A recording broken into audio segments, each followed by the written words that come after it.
Hi friends, welcome back to my channel Modern Quantity Surveyor Key Skills to Have. Today we are going to talk about visiting premises or sites. It's part of the health and safety mandatory competency. What to do before, during and after. So before you visit the site, you need to know what is the type and nature of the premise or site and the reason and nature of the visit. Also carry out an inspection, survey or site investigation of the land, structures or occupied buildings and do a pre-assessment of the hazards and risks which you will encounter. And this also includes you need to make sure you have appropriate PPEs, access equipment or arrangements made to enter a confined space or even gain access to restricted areas.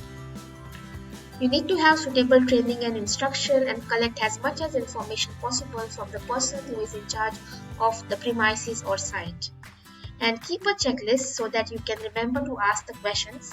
And also remember there are matters which require action which may not also be on the checklist. So good to make some comments as well. You have to plan the visit properly, else it will not be possible to visit parts of the site upon arrival. And you might even have to abandon the visit altogether and revisit once again, which may also have commercial consequences. So let's look at some of the matters that you need to consider when you are going to a site. First one, traveling to and from site. So will it be safer to use a public transport or use your own transport? Have you planned your journey to avoid driving too fast for too long or when tired? And are you particularly vulnerable, like under prescribed medication, and you know where to park? Next is when working alone, lone working. If there are any procedures for lone working, is it a safe option? And if you know what are the provisions made for communication in an emergency? And does your firm have a record of employees' mobile phone numbers? And would the lone worker have a good signal at the premise or site? Also, there should be arrangements made for regular check-in calls for the lone worker. And if there is any rescue, how it can be achieved. And does the lone worker suffer from any medical conditions such as epilepsy, diabetes? And finally, ask this question: if I did not come back from the property, who would know that I was missing? And how would they be able to find me? Okay, and also look at the condition of the property. If it is in poor condition, if there are any areas which are unsafe for access, are there security measures available? And if it's a construction site, on what stage it is now, what are the site rules, if you have any protective clothing or any other special equipment needed. Occupation of the site, if it is occupied, and who will be encountered on the site, maybe the member of the public, children, trespassers, animals, and if the occupants or neighbors they are aggressive or threatening. The activity, of course, if you are into construction, it could be a construction or refurbishment activity, and it could also be a manufacturing, warehouse, transport, hub, and so on. So all the activity should be considered for their hazards, such as environmental hazards, then the vehicle hazards, the fumes, noise, mechanical plant or machinery. Then what are the site rules and welfare? If there are any site rules, there are emergency arrangements, permit to work procedures, site induction is given. Are there toilet, wash and first aid facilities? The roofs, if it is really necessary to go on the roof, or you can do the inspection from maybe a neighboring building using binoculars, CCTV and drone. And still, if it is necessary to go on the roof, is it a safe means of access is provided, and is there a safe route once on the roof? And also you need to check if there is appropriate guarding or edge protection so as to avoid the falls. If there are high structures, okay, and if you are using a scaffold, is it checked by a competent person and it is safe for use? If you are using a cherry picker or a mute, then you need to make sure it is certified and safe for use by a competent supplier. If there are any dangerous substances, this could include asbestos, chemicals, radiation and so on. And if there are some safety precautions which are needed, For example, you need to also have a register for the asbestos containing materials, or if there are any environmental reports available, and what are the special precautions which you need to take. Diseases, it could be especially when you work on a medical site, if there is any contamination from clinical waste, syringes, needles, and if there are water storage systems, it could be the presence of Legionella bacteria. Also, the biosecurity procedures should be followed, as well as the hygiene restrictions in food preparation locations. Special access, especially when you are going underground, you need to make sure there is a special training provided, and also there are emergency rescue arrangements in place. Special risk, now this is especially when your site is near to a railway station or to the plant room, to the telecommunication equipments, yeah, maybe old hospital premises which has radiation from the former X-ray units, or excavations, especially when they have no proper shoring, they are unsupported and the depth atmosphere is unventilated. Also consider the confined spaces, yeah, especially because these are very narrow spaces, and here the enclosed spaces, the atmosphere may be toxic, it's poorly ventilated, lacking in oxygen, and also there could be flammable or explosive materials which could lead to dangerous occurrences. Now, nanomaterials, they are used in many fields, so also there could be some risk to health and safety because of their minuscule size. So if at all you get involved with nanomaterials, because of the client's instructions, you need to consult the fully competent advisors with regard to these materials. If you use an excess equipment such as ladder or mute, will it be provided on the site? You need to check that. Also about PPEs, if it is necessary, like gloves, face masks, helmets, eye protection, ear defenders, high visibility clothing, lighting, etc.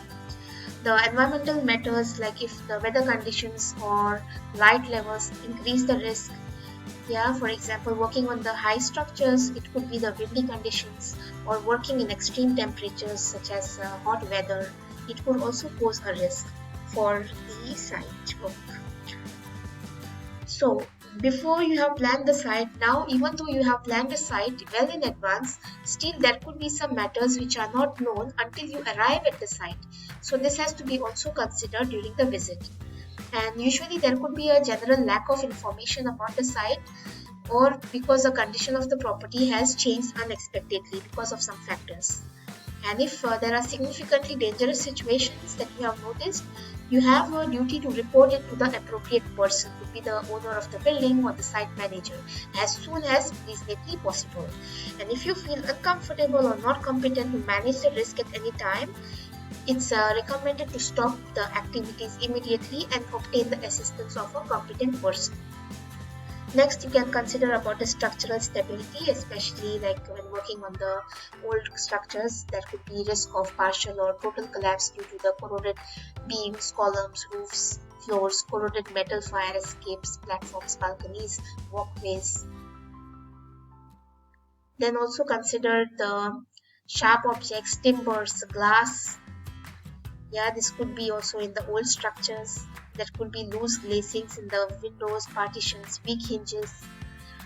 Next, also about the unsafe atmosphere. It could be confined spaces, manholes, sewers, silos, and also due to accumulation of flammable gases or storage of flammable materials such as paints, fuels, and rooms with the excessive mold or fungi. Now, there are some precautions you need to take when you arrive on the site and you want to go to the roof. Most important thing, do not go onto roof surfaces unless it is safe to do so, because there could be many hazards when working on the roof, such as unprotected openings, unguarded roof edges, and the risk from lone working because the roof has been rotten. There are slippery roof surfaces due to the moss or algae. Also, there could be the unguarded flat roofs, and there could be high winds during the roof access, and so on. Also need to consider the danger from the live and unsecured services like electricity, gas, water, high voltage rooms, and usually be careful of the slip and the trip hazards, especially when you are walking on the slippery surfaces. There could be a changes in the level, obstacles, and trailing cables. And also be careful about the radio frequency hazards if you are working near to the any mobile phone transmission masts. The falls from height also is a very common accident in the construction industry, so you need to really assess the risk of working when you use the ladders, step ups, when you work near unprotected edges using the mutes, scaffold, access towers, working near excavation or shaft. And also another thing to look out is for the hidden traps, ducts and openings. When you see there are some lifts, there are service shafts, stairwells, unguarded openings, manholes, yeah, the surfaces which are concealed by the debris and which are the areas which are badly lit. Also look for the contamination. This could be because of the asbestos or leakage of chemicals which are stored, which could be also contaminated water supplies. And look for the rural environments. There could be other situations like experience in contact with the farm animals, yeah, shafts, holes, ditches and so on, flooding. So other things are about adverse weather conditions, vermin and birds, impact of other people and animals on the property such as aggressive tenants, homeless people, so on. So once you have finished the visit, the premises or site should be left secure and any occupier or manager who is present at the premise or site should be informed that you are leaving. Similarly, it is recommended someone in the office or at home knows where you are and when you are due to return. Let them know as you leave and confirm when you expect to be back. And finally, review on completion of the visit. You need to consider if there are any lessons learned, whether any changes should be made to individual or organizational procedures.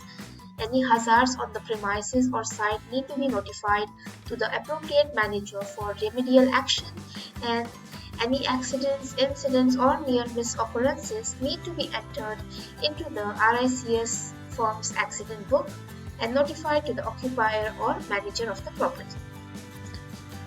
So thank you for watching, my friends. Learn at least one competency a week. So are you ready? Please subscribe to my channel, Modern